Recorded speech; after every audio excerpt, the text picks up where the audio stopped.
លោកគ្រូយន់ឈលនឹងក៏បាននិយាយទៅកាន់យូសាឡែផងដែរថាការបូលីគ្នានៅក្នុងសាលាមួយនេះគឺមានយូរណាស់មកហើយអ្នកដែលគាត់ឃើញសកម្មជាងគេនៅក្នុងសាលាមួយហ្នឹងអ្នកដែលតែងតែបូលីគេហ្នឹងគឺមានផាកមីនឈុលហើយនឹងឆុងមីនហូនឹងឯងនៅពេលដែលបានលើលោកគ្រូយ៉ងឈុលនិយាយចឹងហើយតែធ្វើឲ្យយូសាឡែហ្នឹងពិតជាភ្ញាក់ផ្អើលខ្លាំងមែនទែនមិនតែប៉ុណ្្នឹងទេយូសាឡែក៏បានមើលមុខទៅកាន់សស័យយន្តចាផងដែរហើយអប៉ិមីងហូនក៏វាបានសម្ដែងហើយក៏បាននិយាយទៅកាន់យូសាឡែផងដែរថាវាអត់ដឹងអីទេthìទៅថាវាជាមនុស្សល្អអីចឹងប៉ុន្តែអ្នកគ្នាមើលក្នុងចិត្តវាដូចវាសាអញ្ចឹងអាហ្នឹងតប៉ែមែនណាហើយម្ដាយបងមីងហូនក៏បាននិយាយទៅកាន់យូសាឡែផងដែរហើយនឹងអ្នកគ្រប់គ្នាថាកូនរបស់គេគឺជាមនុស្សល្អនៅទេយល់ទៅកូនរបស់គេ slow ណាបន្ទាប់ពីបានលឺអ្នកស្រីយន្តចានិយាយចឹងហើយឆោបឹមយើងក៏អត់ទុកយូរដែរឆោបឹមយើងក៏និយាយចំតែម្ដងទៅកាន់មីងហូនហ្នឹងហើយអប៉ិឆាងបឹមក៏បាននិយាយទៀតថាអប៉ិមីងហូនវាដូចជាបិសាចចឹងវាធ្វើបាបគេពេញណាពេញណីពេញនឹងពេញថ្នាក់តែម្ដងហើយអ្នកស្រីយន្តចាហើយនឹងលោកញ្ជុងក៏បានសួរទៅកាន់ឆាងបឹមផងដែរថាឆាងបឹមហ្នឹងគឺជាណាគេមកក្នុងហ្នឹងក្នុងនាមជាអ្វីហើយឆាងបឹមរបស់យើងក៏បានតបផងដែរថាគេមកកន្លែងហ្នឹងក្នុងនាមជាអាណាព្យាបាលរបស់យុនសុងហើយឆាងបឹមរបស់យើងហ្នឹងក៏បានណែនាំខ្លួនផងដែរថាគេគឺជាកូនច្បងនៃលោកមយ៉ុងជីនបន្ទាប់ពីលឺសូលឆាងបឹមនិយាយចឹងហើយដែលធ្វើឲ្យយុសាឡាមពិតជាភ្ញាក់ផ្អើលខ្លាំងមែនទែនហើយក៏មានការភ័យខ្លាចផងដែរ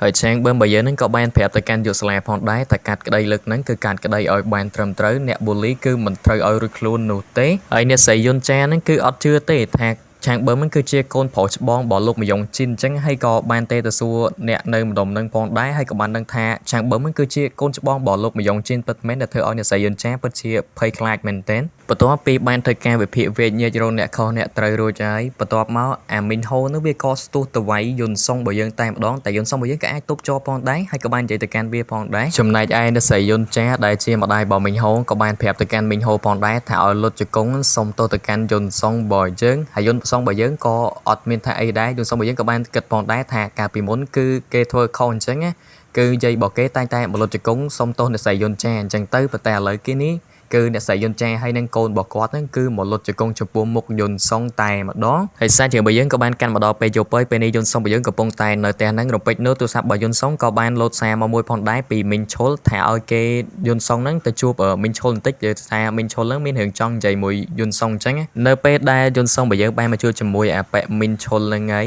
យអាប៉ិមីងឈុលហ្នឹងក៏បានសុំទោសទៅកាន់យុនសុងរបស់យើងផងដែរហើយក៏វាបាននិយាយទៀតថារឿងទាំងអស់ហ្នឹងគឺវាមិនចង់ធ្វើនោះទេបូលីហ្នឹងប៉ុន្តែអ្នកដែលនៅក្រោយខ្នងវាហ្នឹងគឺវាខ្លាំងហើយក៏ជាអ្នកបញ្ជាវាផងដែរបើសិនជាវាមិនធ្វើនោះទេគឺប្រកាសជាគេវាយជាមិនខានឡើយហើយអាប៉ិមីងឈុលហ្នឹងក៏បានប្រាប់ទៅកាន់យុនសុងរបស់យើងផងដែរថាអ្នកដែលបញ្ជាឲ្យវាធ្វើហ្នឹងមានឈ្មោះថាស៊ិនយ៉ុងមីនហើយយុនសុងរបស់យើងក៏បាននិយាយទៅកាន់អាប៉ិមីងឈុលហ្នឹងផងដែរថាឯងចង់ឲ្យយើងលើកលែងទោសឯងអញ្ចឹងហីមែនទេពេលនេះយុនសុងរបស់យើងក៏អត់ទុកដៃយុនសុងរបស់យើងក៏បានប្រើដៃរបស់គេវាយទៅលើមីនឈុលហើយវាយម្ដាយហ្នឹងគឺយុនសុងរបស់យើងគឺអត់អស់ចិត្តនោះទេយុនសុងរបស់យើងក៏បានវាយពីម្ដាយថែមទៀតទៅកាន់មីនឈុលហើយក៏បាននិយាយទៅកាន់មីនឈុលហ្នឹងថាតែប៉ុណ្នេះគឺយើងលើកលែងទោសឯងហើយគឺមិនអីនោះទេហើយសារជារបស់យើងក៏បានកាន់មកដល់ពេលព្រឹកហើយយុនសុងរបស់យើងក៏បានមករៀនធម្មតាហើយអាម៉ាប់ហ្នឹងក៏បានមកសួរនិយាយលេងមួយយុនសុងផងដែរនៅពេលនេះអាយ៉ុងមីនវាកំពុងតែនិយាយជាមួយកូនចាស់របស់វាហើយគឺវាមិននឹកស្មានទេតែក្រុមរបស់ផាកមីនឈុលហ្នឹងគឺវាយចាញ់ទៅលើយុនសុងរបស់យើងបន្ទាប់ពីបានបញ្ចប់ការសិក្សាយុនសុងរបស់យើងក៏បានមករកក្លឹបបដាល់ផងដែរដែលក្លឹបបដាល់មួយហ្នឹងមានឈ្មោះថ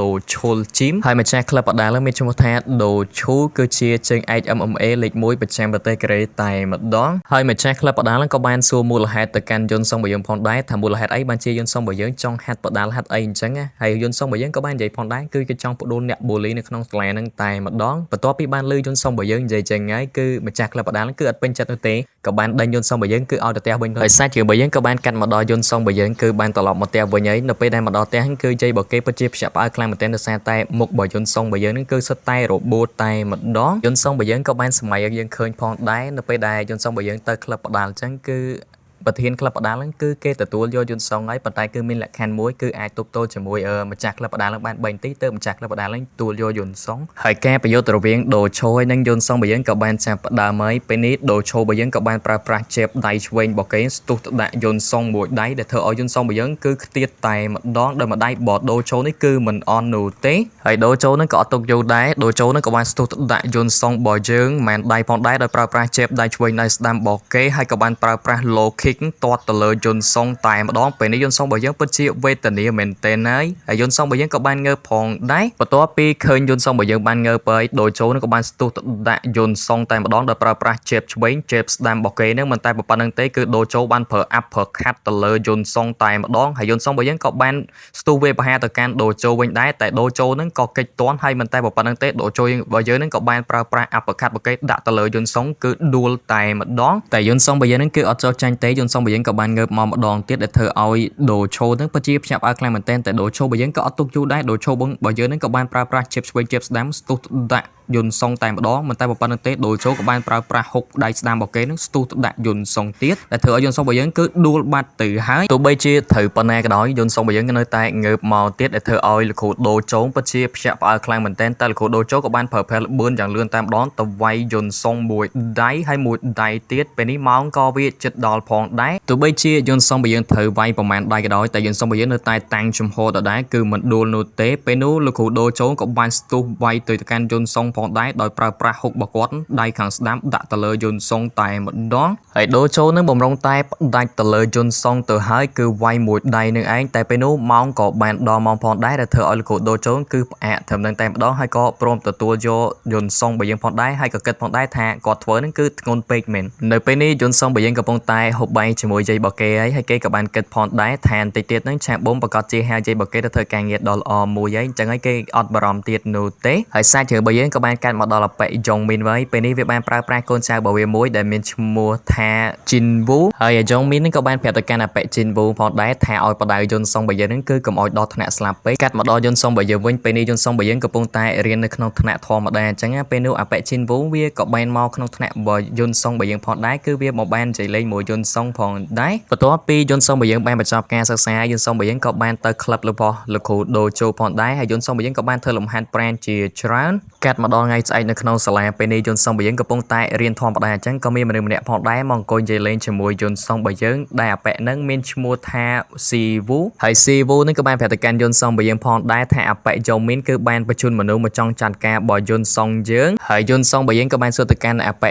ស៊ីវូថាតើស៊ីវូនឹងប្រាប់វាគឺដើម្បីអ្វីហើយស៊ីវូក៏បានតបទៅកាន់យន្តសុងរបស់យើងផងដែរថាគេគ្រាន់តែចង់ធ្វើជាមិត្តភក្តិរបស់យន្តសុងរបស់យើងតែប៉ុណ្្នឹងឯងហើយគេក៏បានដើរចេញទៅហើយសាច់រឿងរបស់យើងក៏បានកាត់មកដល់អប៉ិស៊ីវូហើយពេលនេះវាក៏បានទៅជួយជាមួយអប៉ិជីនវូផងដែរហើយក៏បាននិយាយទៅកាន់អប៉ិជីនវូប្រមាណម៉ែត្រផងដែរមិនតែប៉ុណ្្នឹងទេអប៉ិស៊ីវូក៏បានប្រើប្រាស់ជេបដៃខាងស្ដាំរបស់គេស្ទុះវាយទៅកាន់អប៉ិជីនវូដែលធ្វើអប៉ិជីនវូគឺខ្ទាតតែម្ដងហើយអាចអចាមដែលជាដៃឆ្វេងដៃស្ដាំរបស់អប៉ិជីនវូក៏បានស្ទុះមកកាន់អប៉ិស៊ីវូផងដែរតែអប៉ិស៊ីវូក៏បានស្ទុះធាក់មួយជើងវិញតែម្ដងហើយមិនតែប៉ុណ្្នឹងទេអប៉ិស៊ីវូក៏បានស្ទុះទៅវាយកូនចៅរបស់អប៉ិជីនវូឡើងប៉ើងដោយឃើញថាអប៉ិស៊ីវូគឺវាអត់បានប្រយ័ត្នខ្លួនអប៉ិជីនវូក៏បានធាក់មួយជើងផងដែរទៅកាន់អប៉ិស៊ីវូហើយក៏បានស្ទុះទៅដាក់អប៉ិស៊ីវូប្រមាណដៃថែមទៀតនៅពេលនេះអប៉ិស៊ីវូគឺត្រូវខ្ចប់បអប៉ិជីនវូទៅហើយអប៉ិជីនវូក៏បាននិយាយទៅកាន់អប៉ិស៊ីវូផងដែរថាអប៉ិស៊ីវូគ្រាន់តែជាសម្រាមប៉ុណ្ណោះហើយអប៉ិជីនវូក៏បានស្ទុះដាក់ទៅកាន់អប៉ិស៊ីវូបន្ថែមប្រមាណដៃទៀតនៅពេលនោះរំពេចនោះយន្តសុងរបស់យើងក៏បានធាក់ទ្វារចូលមកតែម្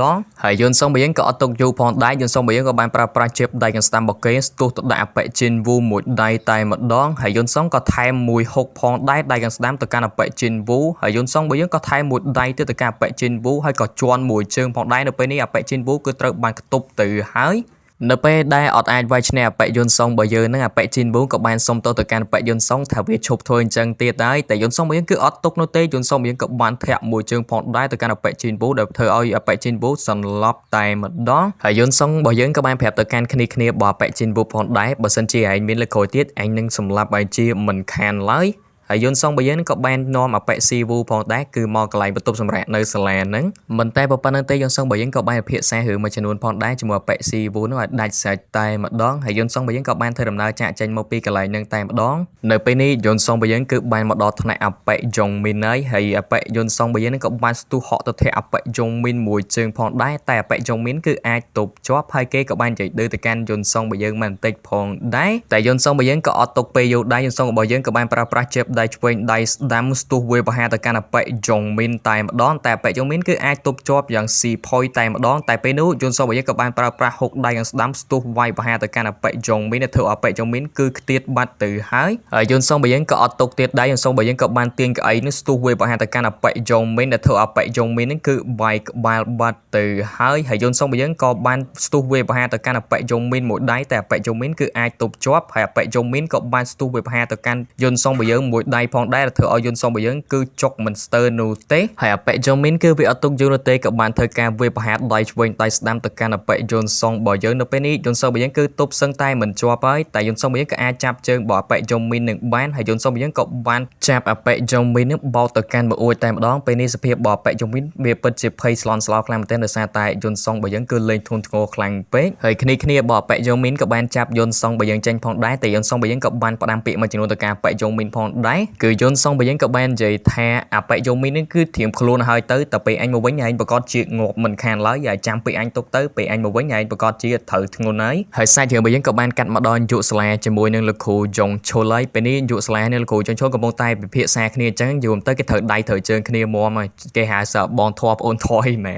រំពេចនោះអបិយមីនក៏បានមកប្តឹងគ្រូផងដែរយូរទៅវាបាននិយាយរៀបរាប់ពីរឿងគ្រប់យ៉ាងអញ្ចឹងថាអបិយន្តសងរបស់យើងហ្នឹងគឺវាមិនអញ្ចឹងតែគ្រូទាំងអស់ហ្នឹងគឺអត់ចាប់អារម្មណ៍នោះទេយូរទៅអត់ខ្វល់តែម្ដងដោយសារតែឥឡូវហ្នឹងយន្តសងរបស់យើងគឺរៀងមានខ្នងធំតិចតួចដែរហ្នឹងហើយទៅពេលគ្រូហ្នឹងក៏បានស្ដីបន្ទោសទៅកាន់អបិយមីនផងដែរហើយក៏បានអបិយមីនគឺចេញទៅតែម្ដងហើយសាច់រឿងរបស់យើងក៏បានចប់តែត្រឹមតែឯងអ្នកគ្នាបើសិនជាអ្នកគ្នាចង់ឧបត្ថម្ភខ្ញុំអ្នកគ្នាអាចឧបត្ថម្ភបានតាមរយៈ QR code នឹងតែម្ដងហើយជាចុងក្រោយនេះកុំភ្លេចជួយចុច like share comment ហើយជាពិសេសនោះគឺកុំភ្លេចជួយចុច subscribe ឲ្យខ្ញុំអ្នកមួយផងអ្នកគ្នា